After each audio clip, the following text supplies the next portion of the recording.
മുഹമ്മദ് മതസ്ഥാപകനായ മുഹമ്മദും ഖുർആൻ ഭാഷ്യകർത്താവായ കർത്തയും മറ്റനവധി വ്യക്തികളും പരിശുദ്ധ കന്യകയെ സ്തുതിക്കുന്നു.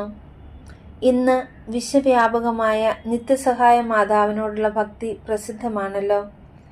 1970 ബാംഗ്ലൂരിലുള്ള നാഷണൽ കാറ്റഗറ്റിക്കൽ ആൻഡ് ലിറ്റർജിക്കൽ സെൻ്ററിൽ ഒരു പരിപാടി ഉണ്ടായിരുന്നു. മാനസാന്തരപ്പെട്ടവരുടെ അനുഭവ വിവരണം. ഒരു പാഴ്സി, മുഹമ്മദ്, ഒരു ഹിന്ദുവായ രാജമാണിക്യം എന്നീ 3 പേർ വന്ന് അവരുടെ മാനസാന്തര കഥ വിവരിച്ചു.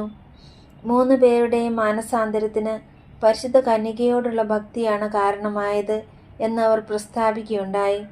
പ്രത്യേകിച്ചും ഹിന്ദുവിൻ്റെ മാനസാന്തരം ശ്രദ്ധേയമാണ്. അയാൾ ഒരു നാസ്തികനായിരുന്നു. അങ്ങനെയിരിക്കുമ്പോൾ അവിടെ ദിവ്യരക്ഷസഭക്കാരുടെ സെമിനാരിയോട് അനുബന്ധിച്ചുള്ള ദേവാലയത്തിൽ നിത്യസഹായ മാതാവിൻ്റെ നൊവേനയിൽ സംബന്ധിക്കുവാനിടയായി. അയാൾ BA ബിരുദം സമ്പാദിച്ചതിന് ശേഷം ജോലിയില്ലാതെ വിഷമിച്ചു. ജോലി കിട്ടുവാൻ വേണ്ടി 9 ദിവസം നൊവേനയിൽ സംബന്ധിക്കാമെന്ന് പ്രതിജ്ഞ ചെയ്തു. 2 ദിവസം നവനാളിൽ സംബന്ധിച്ചപ്പോൾ ജോലി കിട്ടി. മാതാവിൻ്റെ സഹായം ഒന്ന് മാത്രമാണ് ഇതിനിടയാക്കിയത് എന്ന് അദ്ദേഹം ഉറച്ചു വിശ്വസിച്ചു.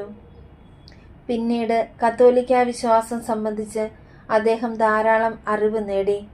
1965 സഭയെ സമാശ്ലേഷിച്ചു. അയാൾക്ക് പിതൃസ്വത്തായി 50,000 രൂപയോളം തന്നിമിത്തം നഷ്ടപ്പെട്ടു. എന്നാൽ അയാൾ പറഞ്ഞു, എനിക്ക് പരിപൂർണമായ സമാധാനവും സംതൃപ്തിയും ലഭിച്ചു. എനിക്ക് സ്വർഗീയ മാതാവായ പരിശുദ്ധ മറിയമുള്ളപ്പോൾ ലൗകിക സമ്പത്തെല്ലാം നിസ്സാരമാണ്.